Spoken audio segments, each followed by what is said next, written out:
Life is a mystery.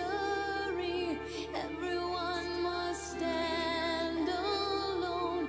I hear you call my name, and it feels like home.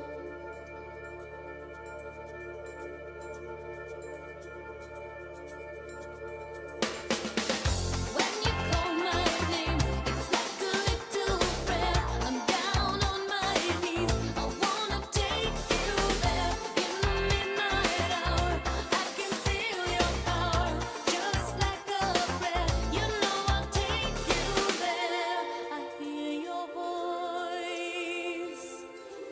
It's like an angel sighing.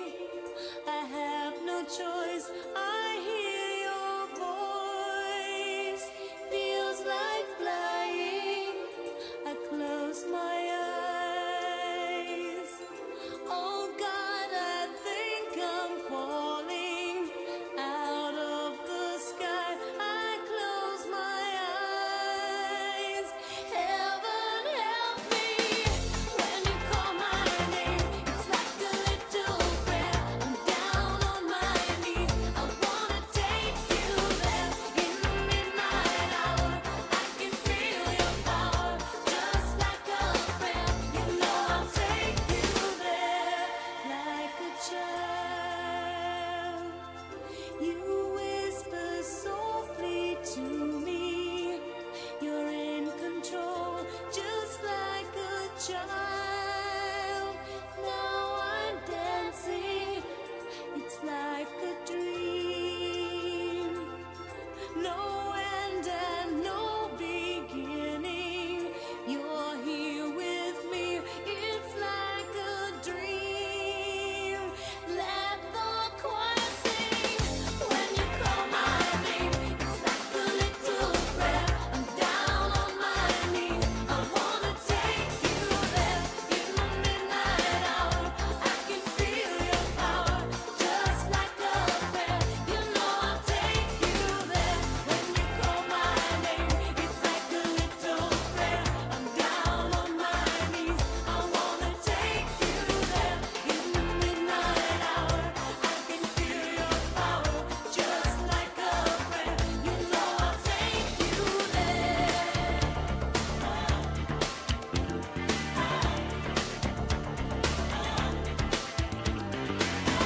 Life is a mystery. Everyone must stand alone. I hear you call my name, and it feels like home, just like a prayer. Your voice can take me there, just like a muse to me. You are a mystery, just like a dream. You are not what you seem, just like a prayer. No choice, your voice can take me there. I'll take you there. It's like a dream to me. Just like a prayer.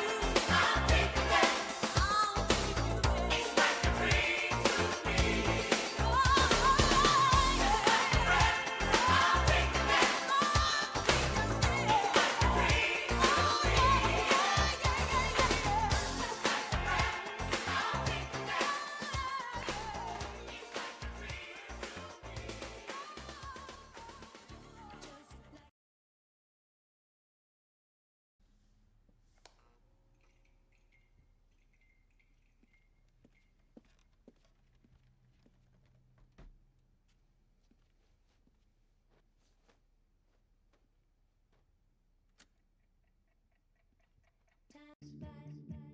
So slowly, time goes by. So slowly, time goes by. So slowly, time goes by. So slowly.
All right, what up? What up?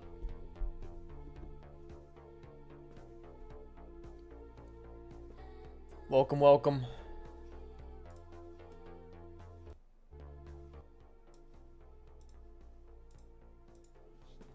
All right, guys. Let's see. So I'm gonna settle in for a moment. Obviously, we have some stuff that we want to run through, so going to do a market outlook. But yeah, I'm just gonna check in and chill for a minute. I see a lot of shit in the chat, so.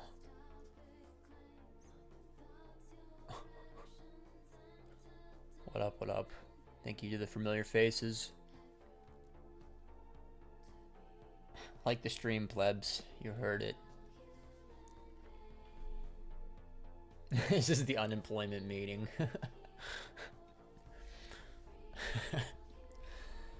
All right, so on some serious stuff, obviously, hope everybody's all right. It's not like I'm gonna LARP and say that I thought we would trade down to 49 as quickly as we did, but it is what it is. That's why we gotta be prepared for these things. So hopefully some of you guys heeded my advice, protected yourself. I do think that the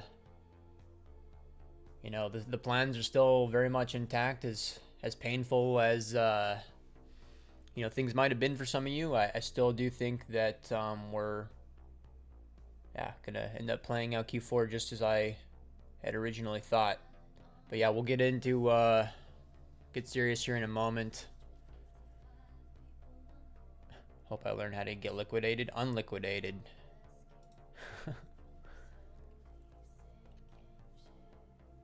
Short at 69k every time, of course, for the memes. All right. So where we're at on our time frame, I'm gonna ignore chat for a moment. I will check back in a minute. What I would say, actually, before I get officially started, two things. One, if you could press that like button, I would appreciate it. It does help push us forward in the algo, especially since I say things on the stream that I shouldn't say. The YouTube algo does not like me, so I need you guys to press like so that my shit doesn't get shadow banned. I want to be the voice of reason for people. That's my goal with this stuff, and I don't frankly get anything out of it, so it is what it is. Yeah, so we'll go ahead and get into the outlook here. I had something else I was going to say, but I totally gapped on what it is. My brain is running on 50% speed today, so I'm hoping that as I get started in the stream that I get warmed up and get moving, but we'll see. Okay. So as far as macro goes, the question is what's next, right? Everyone's going to wonder, did we just make the bottom? Are we going to make a lower high and then trend down? Are we going to continue to play out the bull thesis for later in the year? This really, the way that I view this stuff is much less about, what's the stupid level I drew on my chart telling me, are we above or below it? I really always try to drive home this point that your little levels that you draw on your charts, they don't really matter when significant flows come through, right? We had massive pukes on Monday from Binance, right? And Binance perps at least, right? Which was led by spot selling, and then the guy got stopped out of his trade. The guy that tried to LARP his Atlas, he got stopped out, right? And the lesson here that you want to soak in is that when you have these moments where flows come through and spreads get blown out, right? Your levels don't matter, right? You're not going to get reactions at your levels. People are going to buy right through and sell right through your levels in these moments, and it's not going to matter, right? So that's why you need to, be more loose with how you view invalidation and whatnot, and it should be much more about things outside of what's price doing right now. So let me get into the plans basically. So I don't know if this is going to be a surprise to you or if you guys have followed me for long enough to just expect this, but I think we're just going to continue to play out exactly how I previously had said. The only difference is that we're just going to start lower. That's it. Don't worry. I know that a lot of you guys are really worried about what's going on right here. We will talk about that next. We'll talk about where to buy, etc., etc. So just everybody calm your titties down. So yeah, I mean, I really think that, you know, the whole conversation was, are we going to get front room flows before Q4 where we're going to trade up before Q4, or are those flows going to start to come in Q4 of this year, right? It's just a question of when do the flows come in or not. You know, I can't predict that, obviously, but that's just more or less how I expected it, right? Like we drew on the stream last week, we either get front room flows going into Q4 or the flows come in Q4. You probably get some sort of sell-off event at the beginning of Q1, which, you know, probably leads us to more bullish later Q1, which, you know, probably leads to a choppy bearish Q2, just like we've seen 2 years in a row. That's more or less what I'm expecting. Some deviations in the plan would be around wanting to maybe take profit aggressively, depending on how fast we were to trade up, would potentially be a reason to want to sell, right? So, if you're, you know, it's just a simple efficiency argument. If you're slowly chopping up or down, right, that's controlled buying, controlled selling. If we just teleport it up, much more likely to take profit on stuff. So yeah, I mean, TLDR across the board on the higher time frame is that I'm still running with the same exact plans. And you know, one of the lessons that I've, you know, I definitely rambled about this Paragon group a lot, but I've even said it on public streams as well. I really think that for discretionary traders, for higher time frame stuff, that you have to have a clear separation between risk invalidation and thesis invalidation, right? So risk got invalidated months ago for how I looked at it, but the thesis for us trading up later in the year is still valid, right? And if you separate those two, you could, you know, you just do, I don't know how to word it other than I just think you're just going to do better if you separate those two. For higher time frame stuff. For lower time frame stuff, you don't want to operate that way. So yeah, that's pretty much it for our time frame, right? I'm looking for reclaims. I'm going to talk about like actual nuance in the levels and, you know, where to interact and stuff when we go to medium time frame. So I'm going to catch up with chat and make sure there's no questions about that. Let's see. Holy fuck, you guys are typing. How could we make it all back in one trade?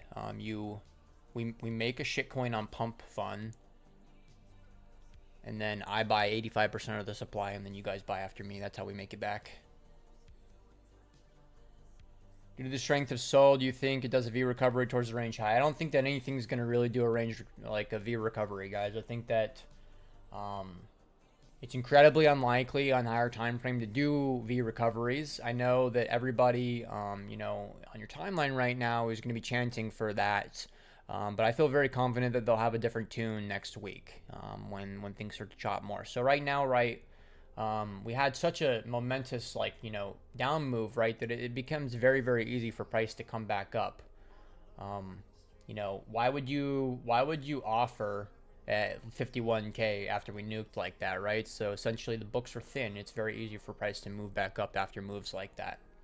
But I'm going to discuss that when we get to medium time frame. I really don't think that we V back up. If we V back up, that would be the most bullish thing that we could ever get. And frankly, it doesn't matter if you're late to a V recovery. Because if we're going to properly V, right, that would basically mean that we would be doing the front run play, where we would be locking in the V now. We would get the front run flows, maybe a little sell off at the beginning, and then a huge Q4, right? So if you're late to a proper V, it doesn't really matter, because that means that this thing's going to fucking 100 and, you know, it's going to go up so high, it's not going to matter, right? That's the argument. A big thing for me has always been when it comes to positioning on higher time frame stuff, unless I get perfect setups, right? If I get grade A setups, then I'll send them. Other than that, a lot of the time I would just rather be late than early. Think about it like this, you know. It's one of the ways I've explained it over the years, right? In order to turn around, you don't just do this most of the time, right? It's a process of waiting for the downside momentum to lose steam and then round back up, right? Is it better to be the guy that's early, that goes into 15% drawdown, or the guy that's late and never goes into drawdown at all, right? The answer is obvious. Okay, we'll continue to catch up with chat, and then we'll move into medium time from here.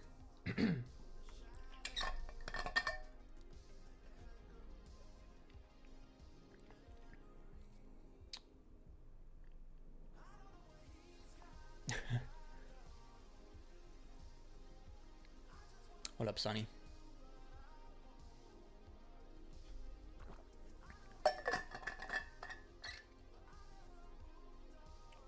Confused by some of the things I'm reading right now. I'm trying to determine what I'm actually reading, so I'm just going to move forward. And the Bybit reverse card. It's honestly shameful that they ever, like, did anything with that in the first place. Let's see, what else? Oh, fuck, my bad. It's crazy that only one of you guys said that in the chat. The beauty of it is that everything I was just saying, you know, didn't really matter. I'm gonna redraw that doodle really quickly for you so that you understand what I was saying, right? So when I was talking about being early versus being late, right? If your standard reversion takes place like this, where you need to see momentum loss and then it starts to round out and go back up. I know that's not what we're seeing right now. I'm just talking in general terms, right? Is it better to be the guy that buys here and then goes into 15% drawdown before it turns around, or be the guy that buys one of these shallow pullbacks and then never has any drawdown at any point?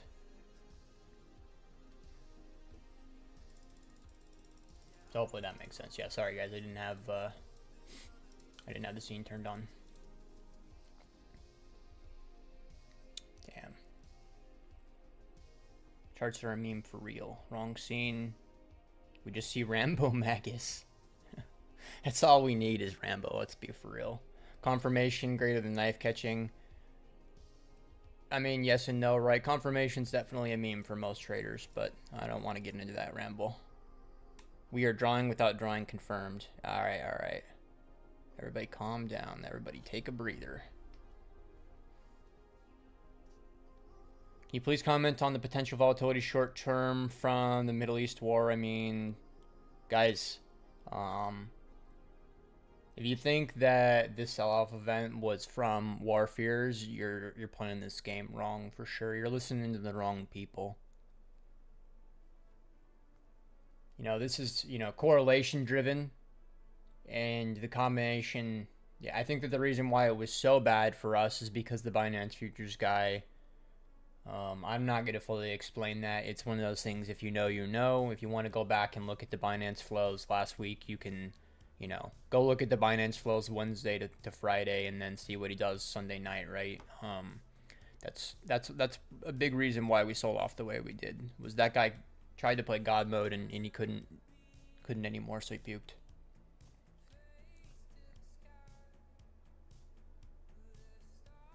Yeah, I'm Charlieing, I got it.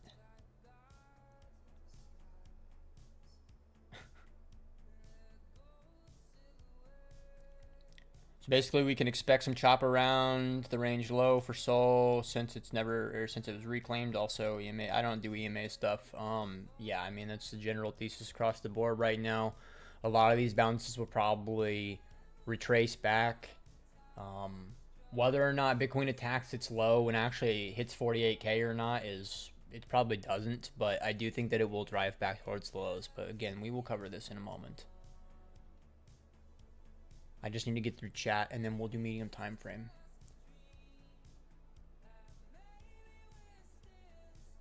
What kind of mouse do you use? I use G Pro. I have a regular G Pro for my trading computer, and then I have a G Pro Super Light for when I game. Nerd tings. March sell-off happened with Israel. Yeah, for sure, that was, right? But I don't think that this was driven by that. I think that this was, you know, obviously driven by the fact that there was, you know, an unwind that needed to be forced in equities, right? Which is just more or less a contagion argument, but I don't like getting into those realms of conversation because it's not going to help me make decisions. Please explain why Cartel have moved to Aave listings of all things. No idea, bro. I mean, like, people, like, the only argument for Aave or Aave-esque products is that, like, if the SEC is going to pivot their stance, then things like DeFi protocols should do really well if the SEC was to pivot their stance, but it is what it is. Jump getting out, yeah, I mean, there's a lot of reasons, right? You know, we had all these groups selling, right? We had the Mt. Gox with the Germans selling, right? I mean, I'm pretty sure the Gawk stuff was over here though, wasn't it? Or was it this at the beginning? I don't really remember. Right, but the end event that blew the spreads out completely was the result of Binance guy thinking he could hold up the market, and it didn't work. Can you go through your scalps? Fuck no, I can't go through my scalps, bro. If In Silico Terminal would log my execution arrows, then I could review my scalps theoretically, but I honestly don't remember like what my scalps are from yesterday. I didn't trade it all this morning. I traded a lot Sunday night and a lot yesterday, but I honestly couldn't look at the chart and tell you exactly where I bought and sold or anything like that. It's not possible. Don't have a fucking photographic memory.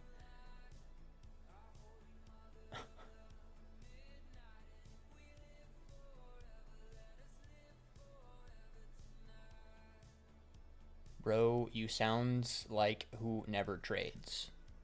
Alright, buddy. Yeah, you guys like the Super Pro? Yeah, G Pros. Good mouse. Yeah, it's a good mouse based off the cost, right? It's pretty cheap. Relative, right? You can go spend $600 on a finals mouse. And they did the nuke, or did the nuke become the nukers? Confirmed. Funny thing is people thinking that when something happens, it's a sell. They hedge before, then unhedge when. I'm not sure what you're saying there, bro. I mean, if people hedged before this event, you know, it worked. Binance guy thought he was size. Well, he definitely had size. It's just a matter of, I mean, you keep putting. It's there's always a bigger fish argument, right? Anyone knows scalping strat? Yeah, anybody that's ever joined the Paragon group sees my full scalping strategy. I have a 45-minute video that explains my scalping strategy, and then I have probably another 6 or 7 other videos that are ranging anywhere from 10 minutes to 30 minutes where I either am reviewing trades or, you know, talking about mistakes or something like that. How much do you think that Binance guy had lost? I couldn't say, bro. If I really got up in there, I could maybe get like a rough estimate, but realistically, it doesn't matter. I'm not going to go spend 15 minutes trying to figure that out.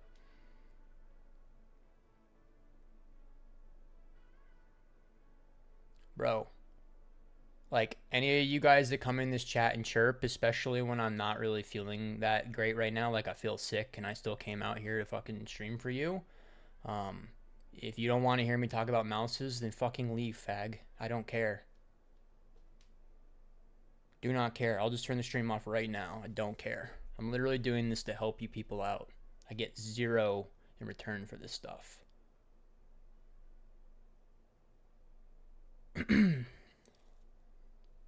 Stop your question. Yeah, if you guys just keep rambling in the chat, it prolongs my ability to, you know, I'm stuck in a rock and a hard place. Do I just straight up ignore the chat, or do I say the medium time frame plan, you know?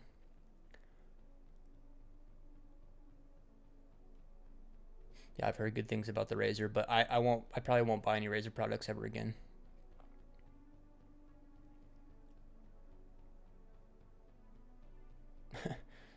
Do day traders have to trade every day? It's crazy, right? Believe it or not, actually, you know, trading every single day is probably not going to be that wise for most of you.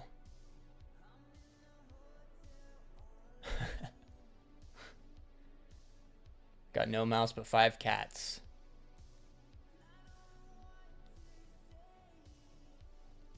Thank you, Peter. What's the point of comparing price action to older times? Curious about that? I mean, it can give you a general idea of how things will play out, right? The whole fractal meme is stupid, obviously, but, you know, the price action this year has played out somewhat similarly to last year, right? So it could be useful in those ways, but that's it.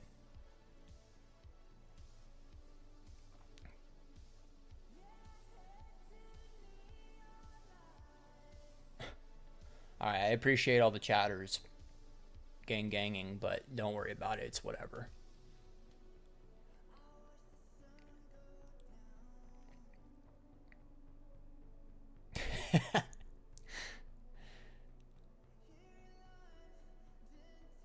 Thanks, Daniel. All right, don't sweat it. Razor is questionable. Yeah, I just, every time I've ever bought a Razor product, it broke too easily. I used to go through a lot of the MMO mouses from them. All right. So where are we at now, boys? Let's get into some medium time frame. I'll check VWAPs after this. As far as I'm concerned on medium time frame, right? It is Ving up much more aggressively than I kind of thought we would. So, you know, I'll take the L on that I didn't think we would V up like this. I thought that we would get bonked much sooner. My expectation was that we'd probably get bonked around 55 and then build out a range here, right? So that is still kind of what I think is going to happen. Eventually this will lose steam and round out and then build out a range, right? So do I think you should be trying to bid the range lows, right? These wicks, are they going to get filled in, right? Probably not. And one of the best reasons why you can kind of discern that the likelihood of that is what brought us to here, right? Did we come to this region off of like legitimate, like, you know, standard flows, or did we come off of this, come into this region off of the back of, you know, inefficient pukes, right? So that decreases the likelihood of us retesting this region. So most likely what happens, whether it tops out here at 56, or maybe it makes it all the way up to like 59, I don't think that it should make it this high. So it probably makes to like the void around 59 or 58 and gets bonked. So either bonked here or bonked here. And then you just build out the range from there. And you're basically just trying to buy as low into this range as possible. I feel really confidently though that the majority of the people that are celebrating their longs right now are probably going to end up getting pressured either this week or next week with the round trip scenario. So that's, I think, what you really want to be looking for. You're essentially looking for it to play out something like that. Something like this, maybe even the ETF bottom, or the worst case scenario, which is one that it is also a possibility, is this kind of a bottom, right? So you're more or less looking for one of these kind of things. This would be what I would consider a V recovery, and this would be much more of a range chop recovery. You could have a combination where you have kind of a V with a range, right, which is what you got over here, or just like a straight up V chop.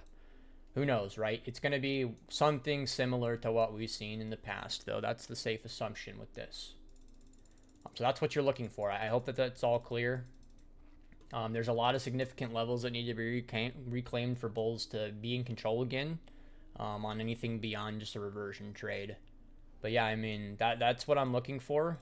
The expectation is that, you know, if you can avoid losing money for another 30 to 45 days, then I think there's going to probably be easy money again, like we experienced in Q1, you know, in Q4, right? This is what's on the cards for us. There's no real reason for me to deviate from my plans. And that's, again, just keep driving home that same point. That's the beauty of separating your invalidation and your, your positional invalidation from your thesis, right? The thesis is intact.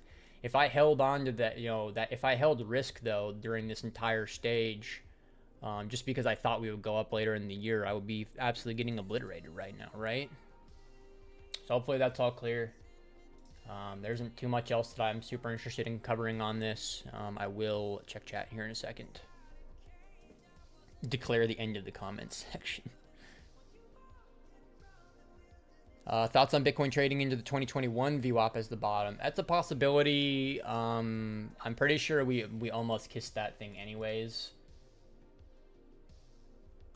What the fuck is that level at? Is that like 45k? 44? I don't think that that's really what I would be targeting. Yeah, I don't. Realistically, where we're at now, where we had this kind of massive blowout thing, we really shouldn't see like us trading too much lower than like 50k from now on, right? Like we really shouldn't be attacking lows much lower at this point.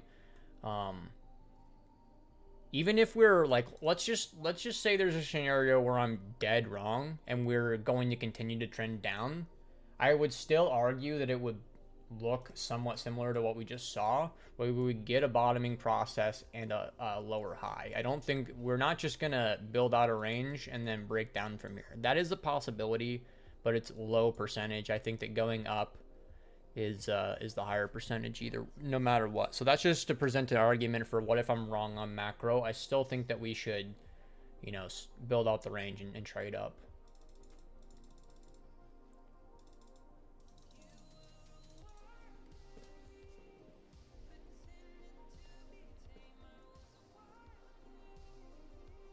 I prefer the Pico low not to get revisited if we're really bullish. I agree, 100%. We should not attack 48K, right?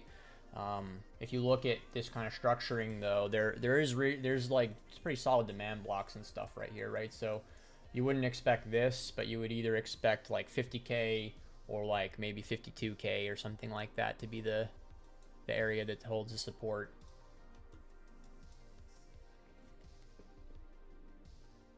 Would you say it's a low chance we continue to bleed down lower, bottoming closer to 40K? Yeah, I would say it's a low chance. If you expand your time horizon out high enough, and I'm wrong on the macro situation, then it becomes very high probability. But you're talking like many months down the line, in my opinion. And it's pretty. In my experience, most of the time when we have these kind of like panic events, is they actually mark things out, right? Or bottom things out, right? So you should be looking at this similarly to how we looked at like, this obviously, I'm not comparing it to the COVID bottom, but like the argument that when you have an event that is, uncommon, right? Which falls outside of the standard deviations. Pepe bouncing pretty good. Yeah, Pepe is one of the only coins that I would consider to be pretty strong.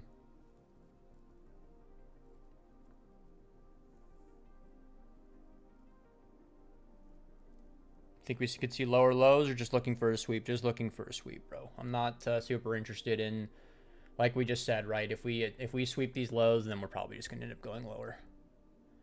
Yeah, really. I mean, I'm gonna move into altcoins here soon, but almost all altcoins look terrible. The only altcoins that really look good are gonna be like Pepe and Solana are the only ones that I would really pay any interest into. And honestly, I probably wouldn't even bid Pepe if I was trying to trade. Should have just used the Q1, Q2 gains to join the Paragon. Thanks, JL. Appreciate you. Price action looks like May 21. Don't you agree? Yeah, it totally could. Right.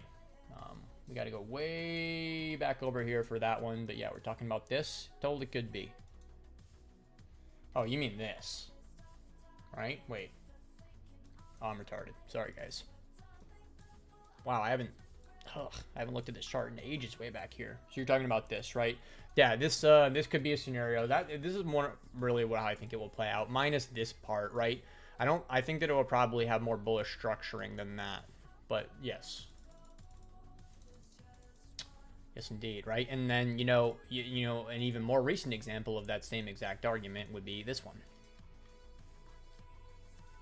Right? Kind of attempt to break out in July and into September, right? Or August rather, right? And you nuked, right? And then so that's really, I kind of think that it's probably more likely to be the chop bottom than the V bottom or anything. Yeah, this is what I would expect.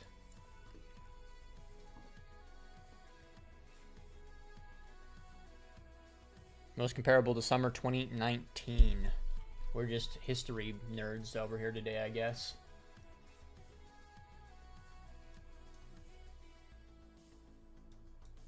Summertime 2019. You mean like this? Oh, this. No. So that's not the summertime, though.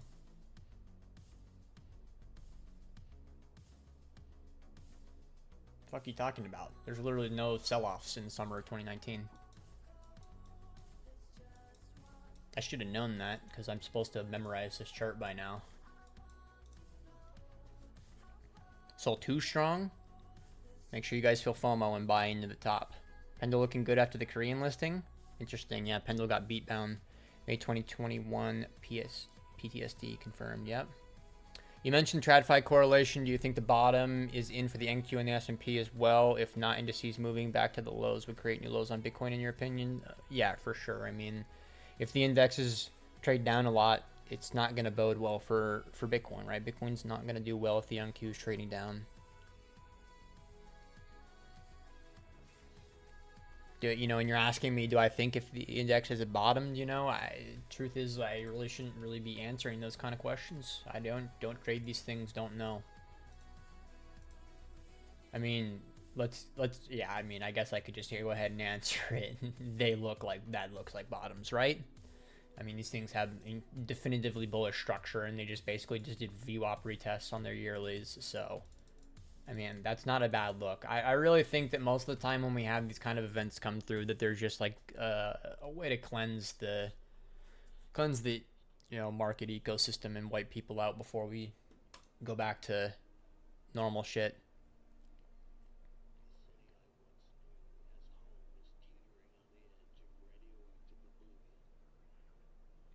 What you're doing now is not in return, not that much of a benefit to you maybe, but why are you sharing this free education content with us? Just because I feel like it. I want to feel like I have some sort of I want to contribute to the world in some way. And if I just post on jokes on Twitter and just worry about myself all the time, maybe I'll give somebody a laugh every now and then, but yeah, I mean, not really contributing in any way that way. Peak outside of the range on September. I guess technically September is the summertime. That's what was throwing me off. Was looking at equity slow down while crypto just chopped. Yeah, I mean, that's hopefully where we're at right now. Similar to August 98 on the SPY, you fucking nerd. You looking to add more spot exposure? Just join. Not sure if you covered this already. Hope you're having a nice day. Thank you, brother. Appreciate that. Okay, so as far as how I'm going to try to play this moving forward from that point of view, since most altcoins look terrible, don't get it twisted, right? Just because they're green right now, it doesn't mean anything. Like, these things still have, I could pick any random coin, and even a good coin. I mean, Pendle has terrible structure, ENS, terrible structuring, WIF, terrible structuring, right? So everything looks terrible still for the most part, except for a very select number of coins. So would I suggest buying any of these things? Hell no, right? If you're going to buy things, you want to stick to the benchmarks, right? So that's the only thing I'm really interested in. I already have, I'm pretty comfy with my Bitcoin and Solana exposure as is. There's a potential that I use some of my hedge P&L to buy back some more spot. That's probably what I will be doing. But no, am I super interested in buying a whole bunch of altcoins right now? No. If you're really comfortable with portfolio swings, then realistically, if we get another good dip here in the next week, then that's not a terrible reason to buy. But you need to be comfortable with the idea that you could be early and really deal with some drawdown before it ever pays off. And I'm not interested in that. So, like I've said already 3 times, I'd rather be late than early, especially with the higher risk trades like the altcoins and stuff, right? So to be clear, I didn't really express this, right? But as far as positioning goes, I haven't really made too much of a change. I still have core spot bags, and I'm still hedged, right? A lesson that I've learned many times over through losing money is there's no real sense in cutting hedges quickly, right? I look at my hedge P&L on Monday, and it's like, holy fuck, I want to close this out and buy spot with this, right? But I made that mistake many times before. You shouldn't be trading your hedge P&L like it's actually P&L. Frankly, it's not, right? All I did was just transferred money from my spot accounts to my derivative account. That's all I really did. So anyways, we'll digress from that. Hopefully that makes sense, right? TLDR, I'm probably going to start to put risk on. However, I'm not interested in being quick to it. And how I will play that is I will work my way down the risk curve, where I will start with assigning risk to Bitcoin and Solana, and then I will slowly get interested in the altcoins that look good, which we'll cover here in a moment. I'll do altcoins here in just a second. Do you mainly only trade Bitcoin? No. I trade Bitcoin because, you're right, Bitcoin's the king of our market, right? So it's going to determine, if we're risk on and risk off. So it's really important for those reasons. I don't only trade Bitcoin.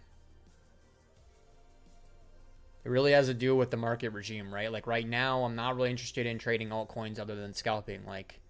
I've been scalping Pepe a lot recently because it's been one of the best for that. But anyways, we'll digress. The vagina monologue. I love that I was able to figure out who you were based off one of your comments. All right, what would the chart look like for you to get fully risk on, trying to get a feel for what constitutes the definitive reversal? So either some monster reclaims or us just trading down lower, right? So they're fighting for the reclaims. Realistically, right, I want to see prices like way the fuck up here if I was to start to say that the V recovery is in and I'm wrong about us not being, right? So I want to see us like way up here, if that's the case. And realistically, I think the main thing is just to see, I want to see indexes and I want to see Bitcoin just like running bears over and over again on lower time frame. It's not really something that you're going to see on a higher time frame chart, right? Like, yeah, if price comes up here, you see that, right? But what's actually better for determining regimes like that is looking at like super low time frame and just watching the little battle go on over and over again and see who keeps winning the battle, right? When do you think you'll slap the risk to reward tool on, or do you still slap the risk to reward tool on, or do you just know your risk intuitively? It's probably the second option, but realistically, like, my risk to reward on my scalps is pretty terrible. A lot of my scalps are like 1R trades, or maybe like 1.5R. So, I mean, yeah, I just am eyeballing that risk to reward, but I don't, like, I'm not going to say that if we trade through this level, I'm wrong with scalps. I'm definitely manage those things in the most discretionary way. So, yeah, hopefully that explains it, right? I definitely don't believe in doing fixtures to reward and scalping. It depends on what style of trader you are, but realistically, most people are probably going to have more success with lower risk to reward and higher probability trades for scalps versus the other way around. I know TA is a meme, but guys like Charlie and Doc are very successful with simple levels. I mean, you see like little levels and shit on my charts too. It's just I'm just trying to teach the lesson that like if a big puke comes through or big positional ad comes through, it's just gonna move right through your level and they're not gonna care, right? It's just like getting caught up too much on level go boink is too simple of a way to view it. But the reason why people are good at trading simple stuff is they're at the edges themselves, right? I could give all of you the same tools and say, use spaghetti, use RSI, and use price action, and right, you're gonna have incredibly varying results. So the reason why I say that is I'm just trying to teach more nuance with that approach. It's not to say that TA's completely useless. I just really don't fuck with it as time goes on. How can you interpret if Bitcoin takes the actual single print? Andre, I don't know what you mean by takes, like creates a print or takes it, right? So if you have, if you have a down move and you have a single print right here and Bitcoin trades up into the single, is that what you mean? You're pretty likely to get a rejection from it is how you should be determining that, right? And if you actually accept through it, then that means you keep going.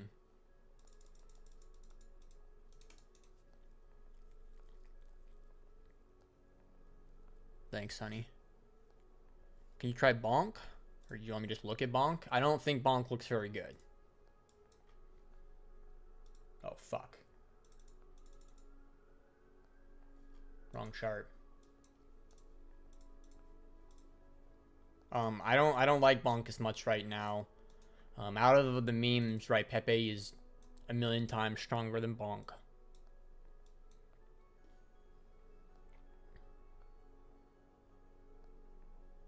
Gari Network, never heard of it, bro. How are you thinking about de-risking Doge Spot going forward? I feel like that's a pretty good proxy for shitters. It's not really that good of a proxy these days. It really moves on its own. It's not like an index for alts like I wanted it to be. I know that I didn't really go out of my way to make this point super loud on streams all the time, but I definitely voiced this in the Paragon. I de-risked all that shit way long ago, right? When we look at the Bitcoin chart, we literally did a retest after I de-risked, right? I de-risked a lot of my dog shit over here, and then we did the retest, and we're lower now. So, I did buy back some Doge, which I'm underwater on, but the lesson that I use for that, right, is whenever I buy spot positions back and there's a chance that I'm buying it back too early, I just go in on smaller size. So I bought back some of my Doge, which was a huge mistake, which I'm definitely underwater on right now. Good morning, Magus. Have a question. Okay. If my system uses open interest CBD heat maps, EMAs, do you think I can sharpen my edge in the Paragon? I mean, look, like I can't even give like an honest, unbiased opinion, right? I obviously think the answer is going to be yes, because I'm gonna go in there and tell you, like, you know, yeah, I've used all those tools for so long, not really heat maps as much, but I've used all that stuff for so long that I can tell you how to avoid a lot of the stupid shit that we all do. A lot of the lessons that you hear from Twitter around those tools is gonna, you know, instruct you to use them really poorly. So I mean, take it with a grain of salt, because I'm obviously biased, but yes. Have you closed your big hedge? Negative. Although, like I said in the Paragon the other day, I'm going to be forced to make a change here soon enough, because I've got about 40 days before the contract expires, and I don't want to wait until we get really close. And some of you guys in the chat might make fun of me for this, but I've never let a futures contract roll over, so I don't even know what that feels like. I'm pretty sure that it just force closes and gives me my P&L. But I've never let a futures contract roll over. And I'm not about to just gamble letting my real trade roll over, because I don't know how it plays out. What do you think of a portfolio construction of blue chip alts like Popcat, Retardio, Zoom, or Giga? I mean, I'm going to be 100. Like, some of those things might do well, but I'm pretty sure every single one that you just listed was on that Murad guy's list. And, you know, I want to not be too much of a dick, because Murad was nice to me back in the day before I had an account. But, you know, track record speaks for itself. So Jingo, I would just basically ask yourself, like, are you still early to those things? I've traded 0 of those coins ever. I probably should have gotten in on Retardio really early, because I really like that meme, and I say that all the time, so I should have gotten in on that one. I would just caution you to make sure you're not buying late on those things. I think blue chip alts will have a season this cycle. Fet, Near, Doge, just the new memes. Who knows? There's obviously an argument for that being a scenario that absolutely could take place, where the whole return to value argument occurs. Thus far, anybody that tried to push that narrative forward has failed. With emerging narratives, just be slightly late to it. Just let other people stick their neck out on the line and let their necks get cut a bunch of times until it works, and then you can just join. That's how I approach all the narrative stuff. I say this over and over and over again, and I'm sure people in the Paragon specifically are really annoyed with hearing me say it, but stop trying to be early and front run things. Like, it doesn't work. You buying things that will have 0 effect on the outcome, because you're not going to be, like, you know, the guy running the ship, right? So just stop trying to be early to things. That was a generalized lesson that wasn't directed at anybody. Would I love to see Fet and Doge do well this cycle? Sure. I don't know if I would call Fet into a blue chip category, or it just falls into AI, but it is what it is. We'll digress from that. Hopefully that made sense. Most shitters were at great monthly support TWIDAY, but they made new structural lows. Does that mean market structure or big levels matter anymore? I'm not. So again, right, like when you have like a blowout kind of event in markets, nobody's going to care about, you know, the levels, right? Even if they're important. They can get traded right through. So that's really all it has to do with, right? And then the other part of your question is, structure on alts bad? Fuck yeah, structure on alts for the most part are all terrible. If I just pick almost any altcoin, it's gonna look terrible, right? They all look... Aave, strangely enough, is like actually kind of surviving a little bit, but the significant majority of alts, right, they're just all down horrendous. They have definitively bearish structure on a higher time frame, right? The select alts that don't have that are, you know, Solana, Doge, Jasmy, Tron, OM, And Ondo, kind of. I'm in a weird place with Ondo where the structure is actually kind of bad on Ondo, but there is a realm of possibility where this thing just like lifts up pretty quickly and then has good structuring again. And that this was just like a, you know, deviation, if you will. I'm super low risk on Ondo. I do have a tiny bit of this thing left, but I sold the significant majority of it. It's another good lesson, right? This is a direct quote from Doc, which I always like, but he always says, sell into strength or you'll be forced to sell into weakness. I heard him say that, which he says it like every stream, but I heard him say that one day and I was looking at my Ondo bag and I was like, all right, it's time to nuke it.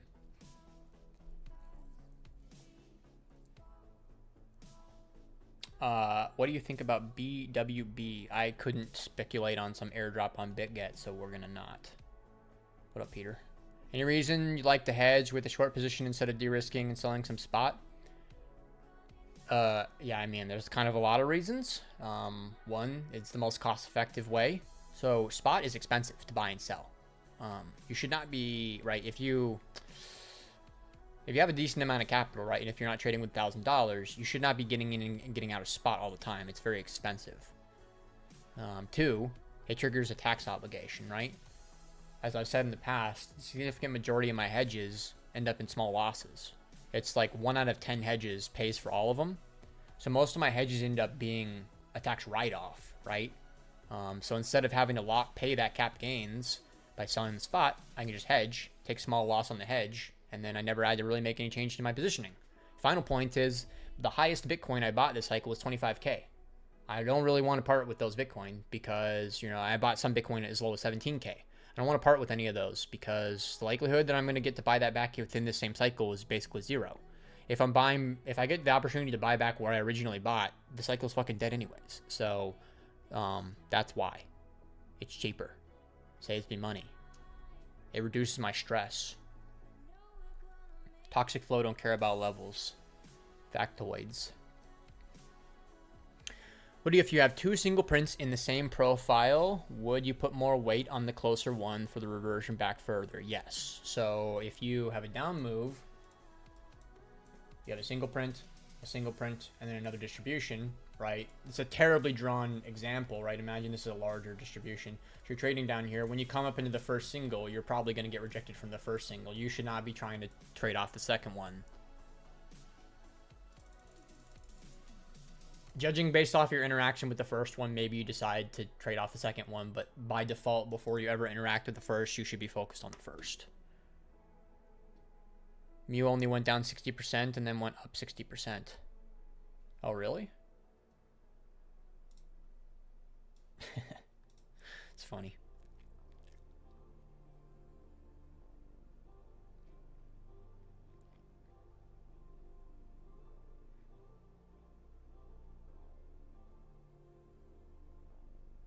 Lots of people interested in the flow comments. That would stand to reason.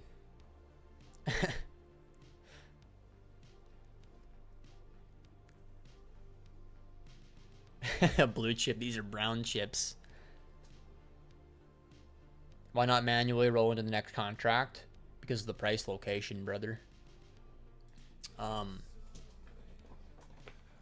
pretty sure the December contract is listed, but basically whenever the September expires, that means that the March will go live, and I would want to be on the March one, right? But there will be no premium on it when it gets listed right away, in combination with the fact that I don't like selling into things that are down like that. Like, I know that, like, I did a little mini lesson in the Paragon stream like a week or two ago about that idea of not caring about selling into the lows if that's what you got to do to protect yourself, but I still try to avoid doing that. It makes it a lot harder. If you have a terrible hedge location, it is so much harder to patiently sit in that trade, right?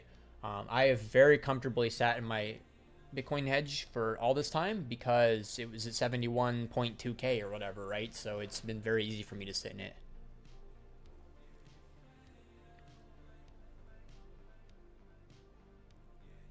Literally avoided the nuke, was 100% cash, but still pissed I didn't along the bottom.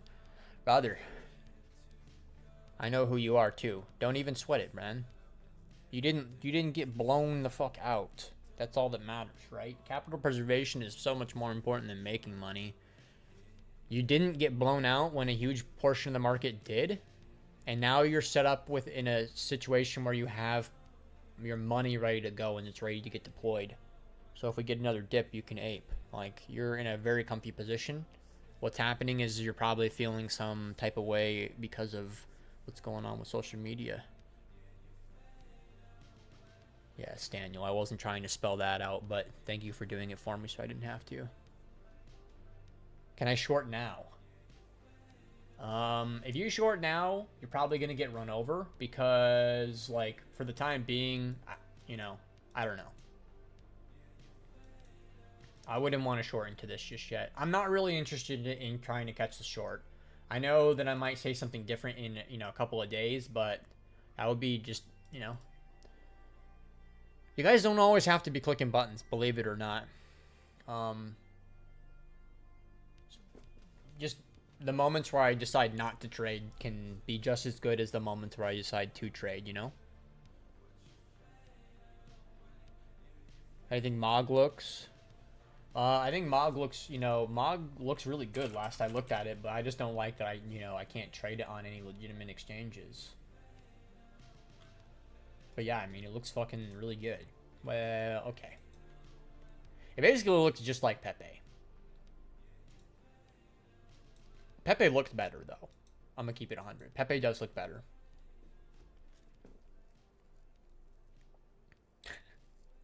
Alright, me matey. Ave back to the early quarterly, monthly, weekly again. Great song in the background. Thanks, bro.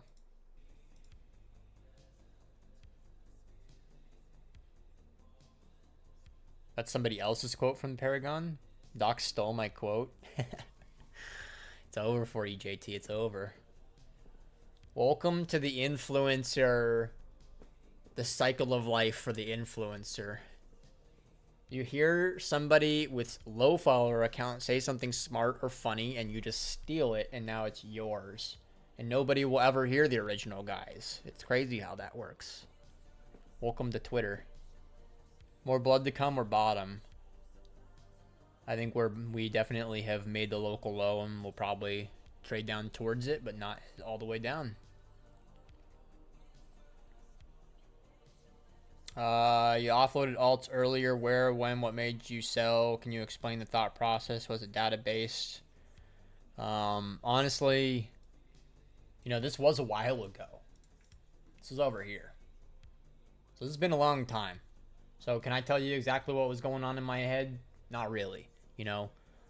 Some of it was, you know, when we were over here, the market was still relatively healthy with as far as altcoins go. So when we came over into here, all my altcoin bags, like my Pepe, you know, my Ondo, any of my things that were big winners, Solana, they were all they're up so much.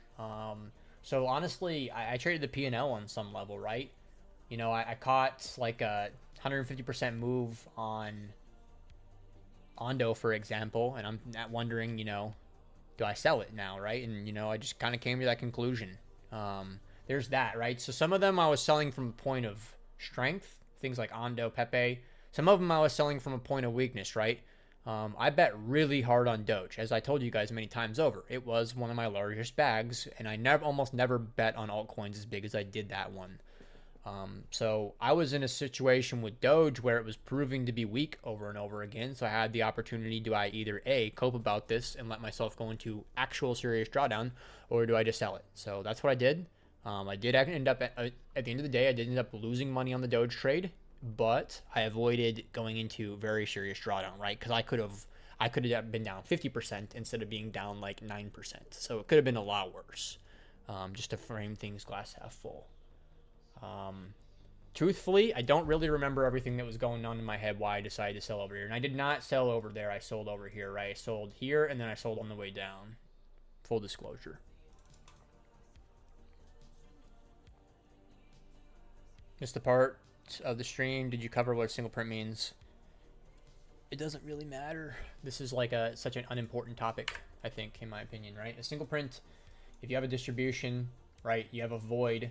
It's essentially initiation. So what that looks like in the candlesticks, let's say this is the open and this is the close, it means that this is what it will look like. It will be a distribution, it will go through, and then it will build another distribution, right?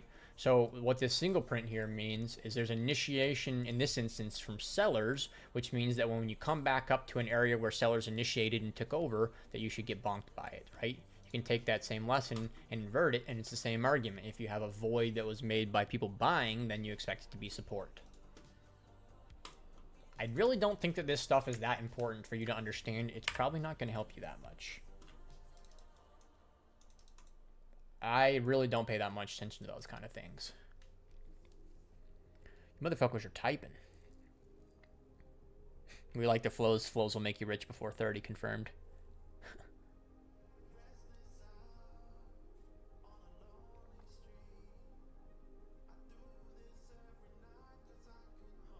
Mog got mogged. What's your favorite Hot Pocket flavor? Bruh, you think I eat Hot Pockets? I'm not 15 years old anymore, my guy. But I liked the breakfast ones, I'm not gonna lie. No, I wouldn't eat any of that kind of stuff anymore, I'm not gonna lie. Those things, they're disgusting, and I feel like you're getting cancer. Is this Black Monday dippage similar to Coronas? No. This is, if people are unironically comparing you to this COVID, then they didn't experience the COVID move. Doc is going to run with that over me. Of course he is. Pizza bites better than Hot Pockets. The stream is delayed crazy. It's not delayed. I'm just super behind on the chat because you motherfuckers be typing so much, so I can't keep up with your guys' comments and shit.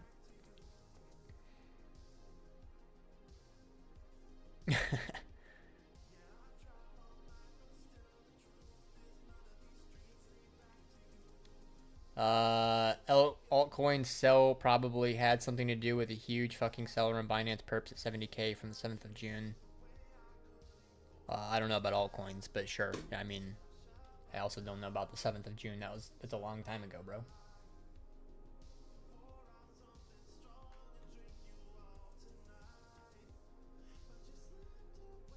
You're saying the flows from here are from all the way over here. That's not mathing for me, bro.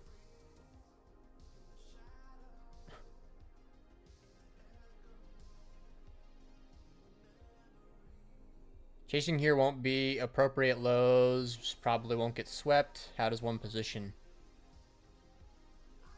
Buy lower. Buy lower, right? I'm not gonna predict where it can be. I'm gonna react. Sure, I could probably make a better argument for where it's gonna be, but I already given out enough to you guys today. I don't need to give everything away.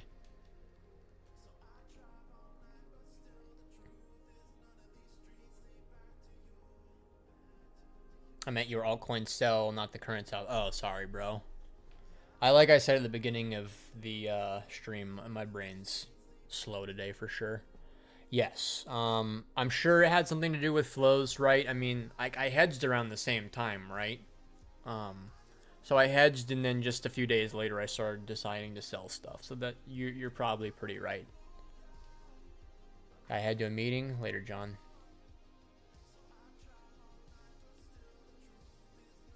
Do you smoke or nah?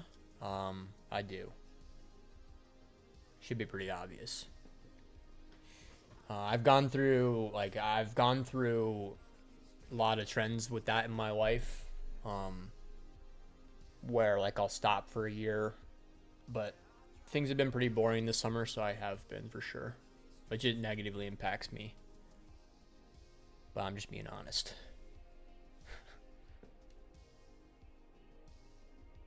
Chad's hit the like button.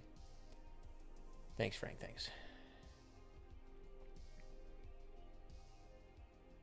He caught up on the chats. What do we do now? Indica? No, I don't really like Indica. I would probably argue I like Sativa more. But realistically, you can only get hybrids now anyways. How do you utilize the market order bubbles? Just the same as any other volume analysis, right? So I'm looking for moments where people are either, people are either initiating price action, right, where they're using market orders to move price, or The alternative, right? So that's going to be momentum, right? Or the alternative would be looking for exhaustion and absorption. Whether I'm using relative volume or the market order bubbles or just standard delta, I'm kind of using the combination of the two. It really is that simple though, right? You're either looking for exhaustion and absorption or you're looking for initiation.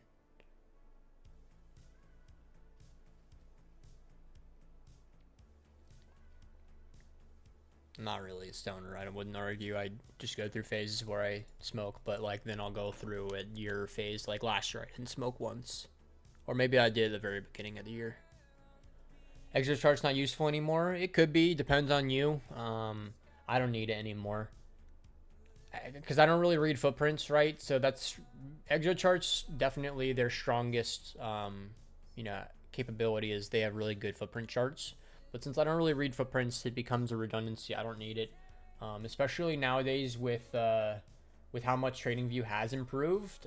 I can get a really good read on flows with just this and one other tool, right? Like maybe Trading Light. I would probably argue Trading Light's better, but Trading Light won't give me. I tried to get a discount for the Paragon group, and they just never wanted to help me with that. So fuck Trading Light. Creatine for trading. So you don't use single prints or market profile anymore? I still use market profile. I mostly use volume profile if I'm being honest, just because of how much more simple it is. But I mean, bro, I don't have it loaded up right now, but I still use the fuck. There we go. It's just loading slow. I still use TPO. I just it doesn't really matter that much for higher time frame stuff. People all ask me that a lot, right? If they don't see a TPO on my chart, they're just like, oh, you don't use it anymore. I have moved more and more in the direction of VWAPs, though. This is true. Does it affect your trading performance? Not during, but the day after? Not really, dude. That's definitely a case-by-case kind of scenario, though. If it's going to make you paranoid or anxious or something, that's a terrible combination. Creatine for trading. Obviously, that's not why I take creatine. I take creatine because I lift.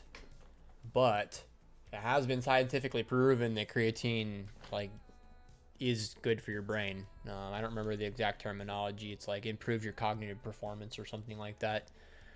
That's not why I take creatine, though. I take it because it helps me with recovery for lifting. Especially lately, or maybe not this week, but past couple months, I started lifting really heavy again. So creatine is really important for if you're lifting heavy so that you're not dead the next day. Wide topic, but what's your process for gaining an edge in this market that made you go from unprofitable break even to profitable? I mean, bro, that's a really hard question for me because I've traded this for so long and I did have some trading experience before I traded crypto. I trade equities and commodities first. A lot of it's just trial and error. A lot of it is personal discovery too. It's one of the things that maybe doesn't get spelled out enough for you, but realistically, if you don't know who you are as a person and you're not really comfortable with yourself in those kind of ways, then you're not going to figure things out, right? So a lot of the trading journey will come from discovering who you are as a person.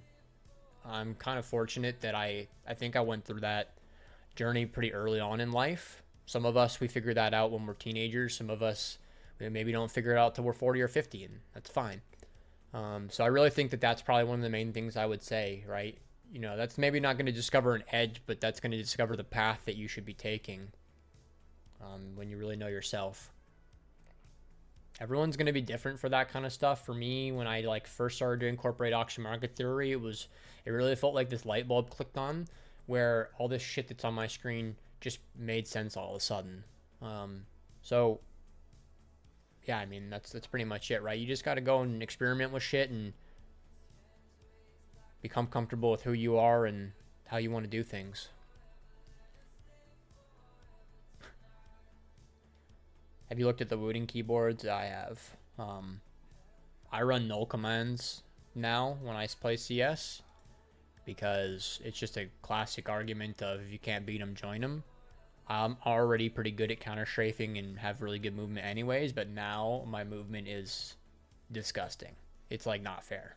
When I'm going up against people on Face It or in, ranked that don't have that same kind of movement, I'm literally just dancing on people like they're bots. It's insane. More Counter-Strike questions, boys. Those shit's more fun for me. Time to do a new anchored VWAP from here from the low. Yeah, that's homie spitting. Do you do tabongos to get locked in? What the fuck is that? Can you comment on Sol? Essentially, Solana is super bullish, right? This is one of the only coins I would want to aggressively allocate to if I was going to. The V recovery on this bitch has been really strong. Solana's my second biggest bag next to Bitcoin. So, very happy to see my coin doing well right now on a day like this. If my thesis is Bitcoin's going to pull back, then, that's when I'm going to buy everything, right?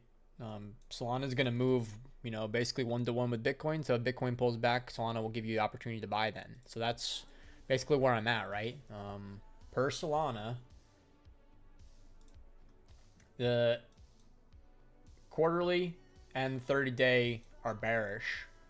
So you really, these are the main obstacles that bulls need to defeat. If bulls can defeat that, then they can trade up a lot higher.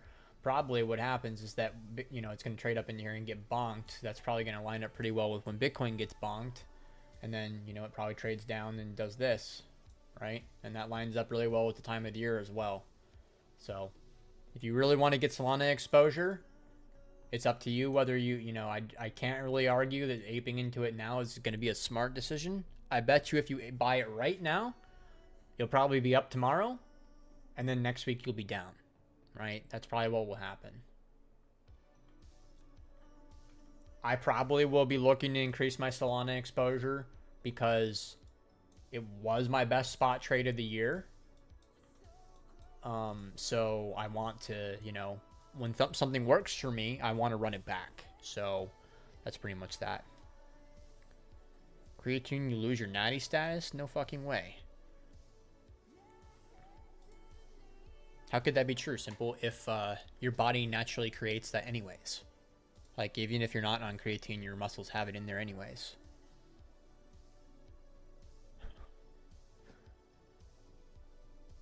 I take nicotine for lifting Glear bat. I said Glear. Holy shit. That doesn't surprise me at all. Anyways. Joining Paragon to further educate myself from a poor bastard. So I'll probably be there for a month or two. Do you think that's enough time to make meaningful improvement? This is my best attempt at being not biased, right? Obviously, the more time you spend with the three of us or just the group in general, you're going to make more progress. If you come in, I get it though. It was not that long ago that I would have had to make a similar type of decision as you.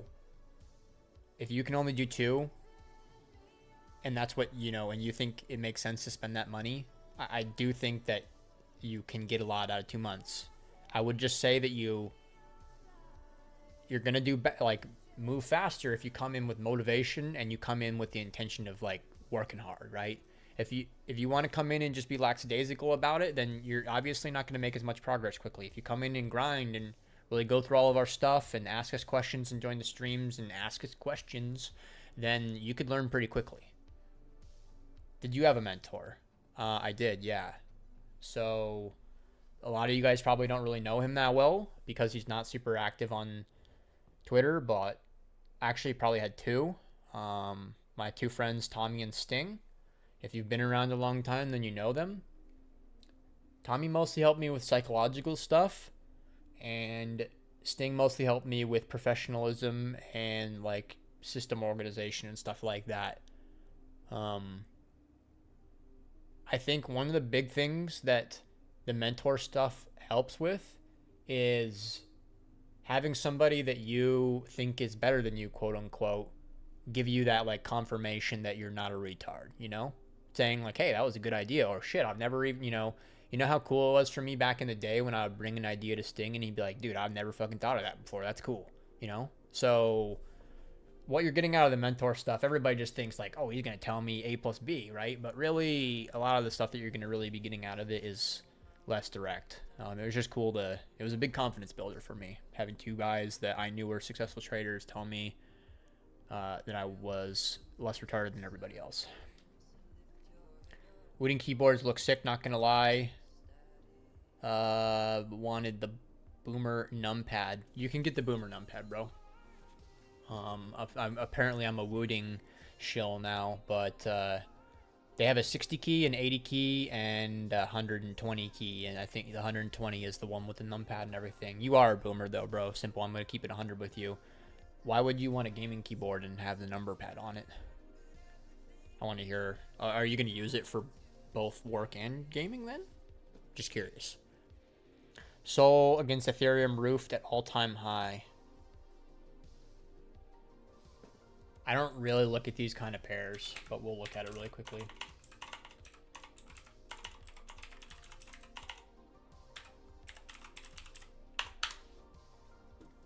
Jesus.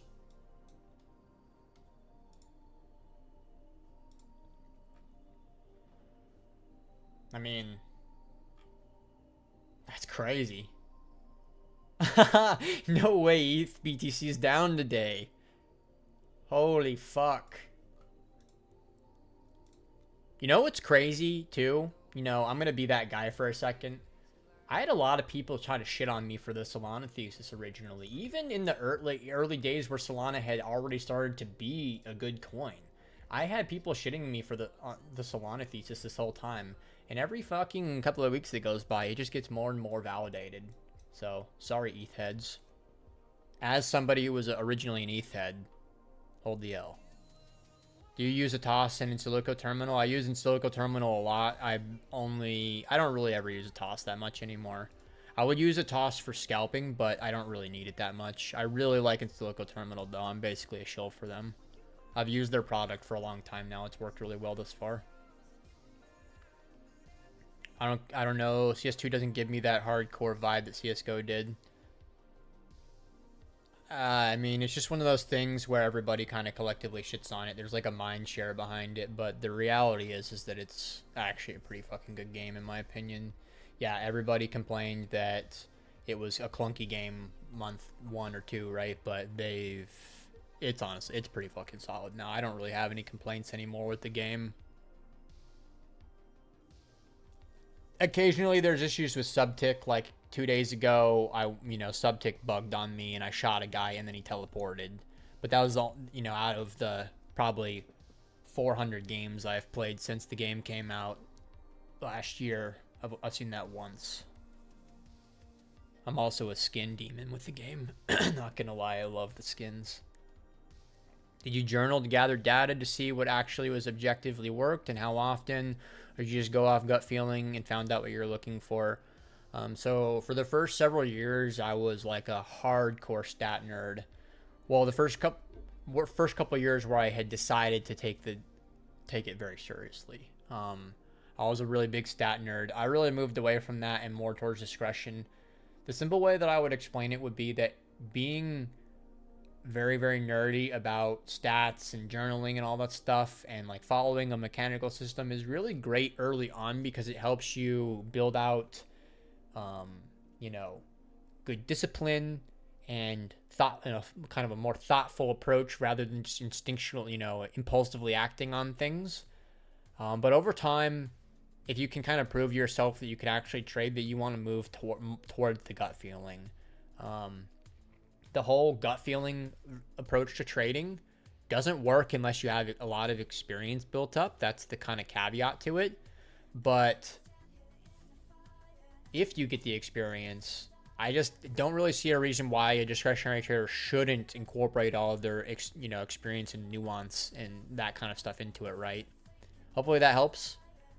TLDR, since a lot of you guys are probably in the first few years of your trading, be more nerdy about it. I still track everything in my journal. Back in the day, I had to track everything manually, which sucked, but I would maybe argue that manually tracking was better because I couldn't avoid the reflection. At the end of a session, when I logged things, I couldn't avoid facing my mistakes and stuff, and I think that that probably helped me a lot. I don't want to say I'm a perfectionist, but anything that I want to be good at, when I do poorly, I am very hard on myself. Like, just like the Counter-Strike example, you know, it doesn't really matter at all. I'm confident I'm pretty decent at the game and stuff, but even though there's no consequences, I still fucking hate when I die with my knife out or miss a shot or anything. Like, and that has no real consequence. Trading has much more real consequence. So I'm rambling, but it is what it is. Hopefully that's useful.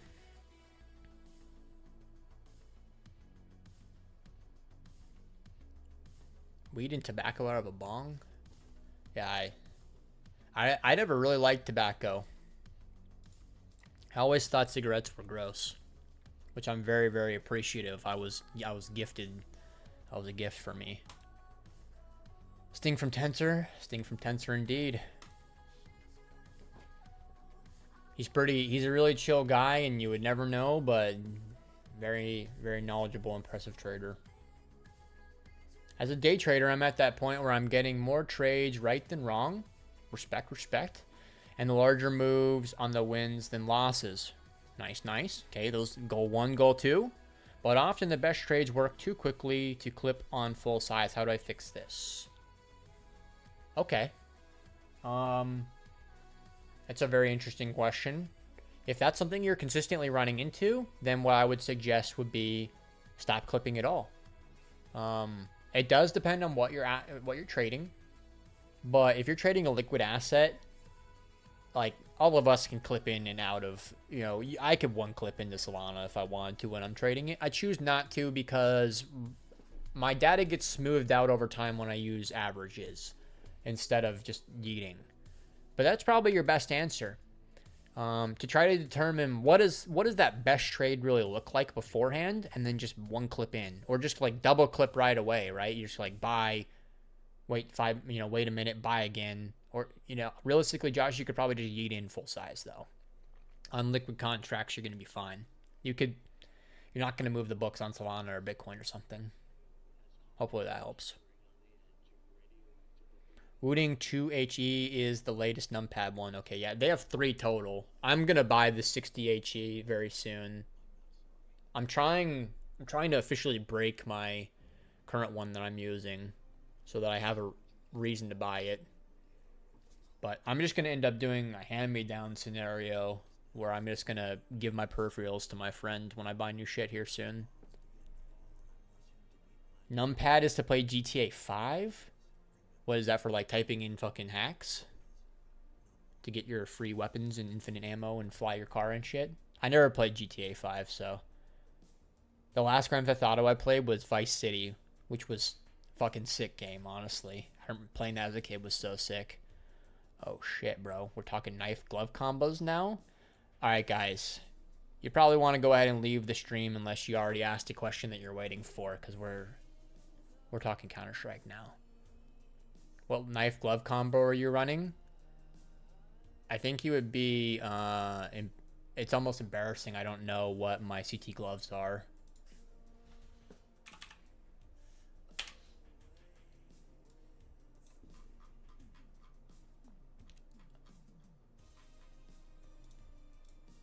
I have these on CT with the Karambit Doppler 2, phase 2, so solid blue. It's basically a fake sapphire. I'm about to dox myself as the faker. And then on Terrorist, I have the turtles with oh, never mind, I said that wrong, right? My Karambit's a phase 4, so it's solid blue. It's a really rare pattern, so it looks just like a sapphire. And then I did the same thing with green, where I have a Gamma Doppler phase 2 that looks just like an emerald.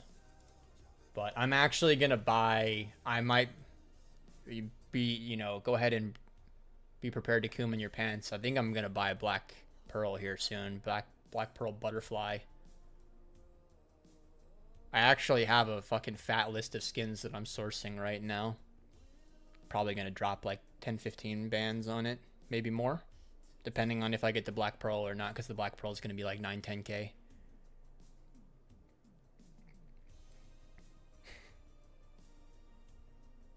Just whenever I do tax returns, I tried TKL. I don't know what that is.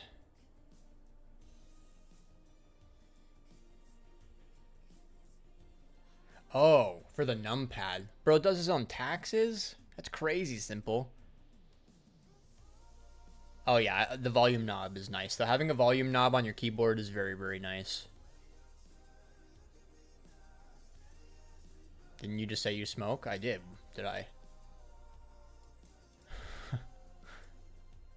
Sting seems like a great dude. He definitely is. He's a very, very nice guy. Sting's one of the only guys that I ever really met on Twitter that I actually aim to hang out with in real life regularly. He's a good dude. Trading wise, I liked you more in 2021. As a person, I like you way more, but I'm a nerd and like stats. Reg, I honestly, I'm always impressed by how comfortable you are being like super honest with me. I think it's a geography thing, because I think your region is just more comfortable being straightforward, where Westerners are more pussies about that kind of stuff. So I respect that. And I really think that what you just said has to do with us as being on different time horizons, right? I've been trading for over 9 years now officially. I think I hit my 9-year mark like last month. And you double check that. But that's probably why, right? I just think that I'm just in a different place because I've been trading longer than you. But that's all it is. I think it's just time. It's just separating. You like me as a person way more now. So I don't know if you guys have seen this over the years, but I've always tried to be myself with all the streams, any of the content. A lot of people really put these personas on, and I really try not to do that. I really just try to be myself. So over the past like year or so, I've just tried to be more open and more comfortable just like saying things how they are and how I want to. So if you like me now, I appreciate that, because that just means you like the natural person that I am. So that's cool. I'm gonna take that as a W. Nerd stream activated.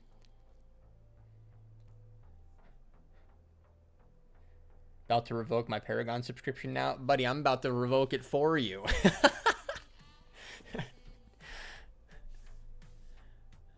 Hold up, 1,200 for gloves? Oh yeah, bro, you don't even want to know. For how much? Yeah, sorry guys. You guys don't even know. Counter-Strike skins are the original NFTs. And you guys would probably shit your pants if you knew how valuable some of them are. Like that knife I want to buy is at least $10,000. The gloves I want to buy the Pandoras, and for fact new on those, I'm looking at probably 15, 20. We're gonna create the top by bull posting Counter-Strike skins.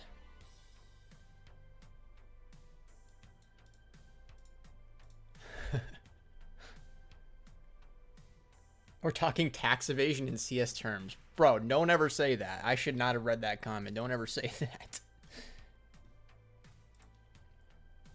It's tough to just single clip a trade because multi-clipping allows those quick losses to be small. Learned from you. Yes, indeed. So just trying to find the best way to get full size on the trade. So a lot of the times when the trade lets you comfortably scale into the size you want, it's actually not a good sign. You actually want instances where it's hard to get the size on, because that probably increases the likelihood of the setup working out. If you're very easily able to put size on, then it's probably going to go against you.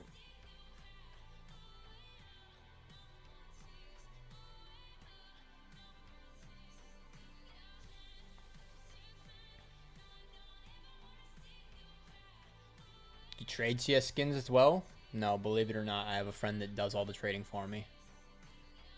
I'm like the boomer that calls up their fucking stonk guy and goes, yo, buy me 10,000 lots of NVIDIA right now.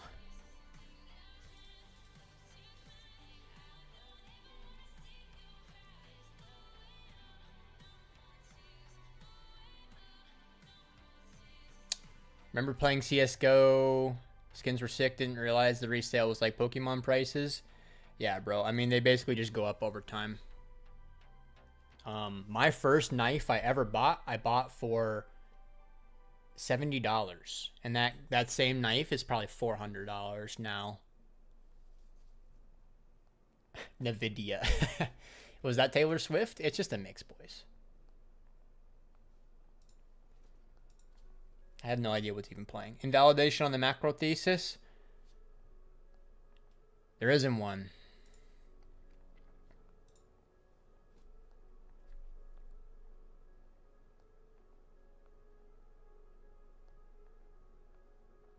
Top things are not top when they happen at the bottom. Damn, bro. You're like a spiritual leader with that quote.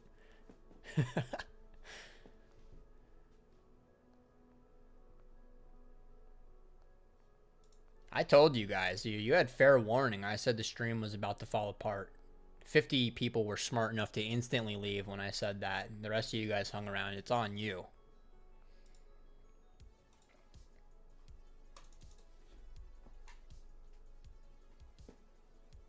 T Swift gets mag hyped to play games.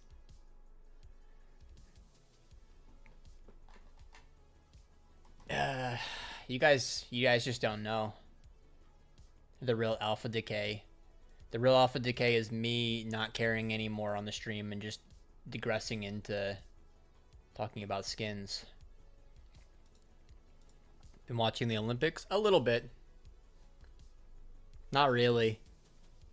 I normally would care more about the Olympics, but this time around, I don't know. I just have felt really unenthused by it.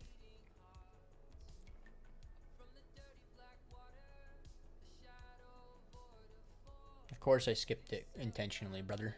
I don't want to like get involved in these kind of things. Is that spot or perp sell? Well, that is a perpetual, brother. That is Binance perps. Have you ever been rock climbing? I've done indoor rock climbing at a facility, but I've never done real rock climbing. There's a part of me that really wants to do it because I think I have the right body type to do it, and it just seems like a fun way to get some, you know, be outside and get a little workout in.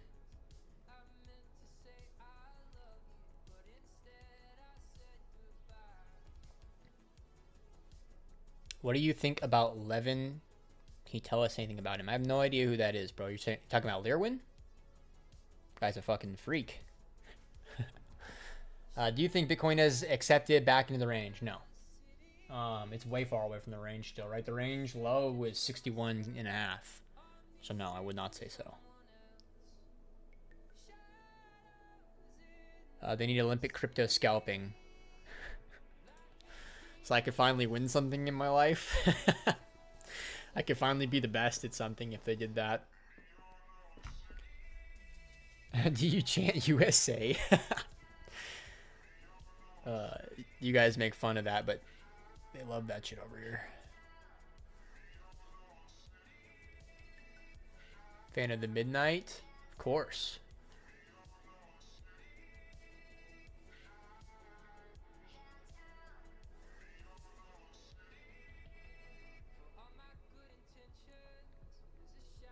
Look, on the realest of real, bro.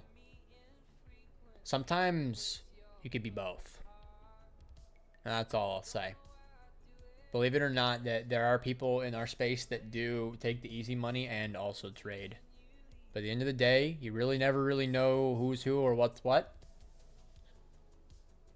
But it's also really negative EV to go around and start fires and stuff. It's not my style. I don't really, the last thing I ever want to do is get into any disputes with other people and spend my time, like, you know, doing anything. Also, he's honestly been really, like, nice to me over the years and helped me with different things. The kind of things that you guys wouldn't see. But, you know, if I'm having trouble, like, people like that will hit my DMs and be like, hey, what's good, dude? You need help? So, there's just, you guys just wouldn't understand all these things. There's just nuance to it. Do you exit your day trades with post/reduce passive orders to get the free rebate? Is that a Bybit thing, I believe? Because I don't think I get a rebate on Binance, so no. Yes, I do use reduced orders sometimes, but realistically, the majority of my exits are just with standard resting orders or chase limits. But I don't have the rebate option where I trade. If you have that availability, I would absolutely be capitalizing on that. Back in the day when I traded on BitMEX, we used to get those 25 basis points per trade that we allowed somebody to fill us on. So I loved getting rebates back in the day.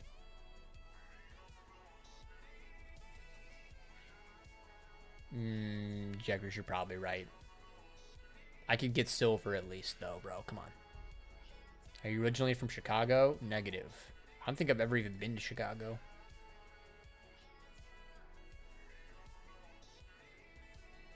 Imagine level-to-level Olympics. The Europeans would decimate everybody, confirmed. What exchange do you use in Silico's terminal on? I just said. Yeah.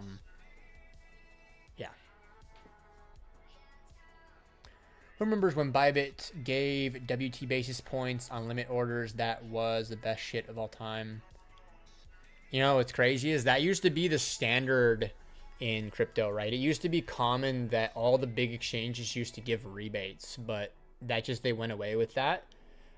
Back in the OG days, that was the way that they were able to attract liquidity, right? So, okay, you come and market make our exchange, and you're going to get paid for each fill no matter what.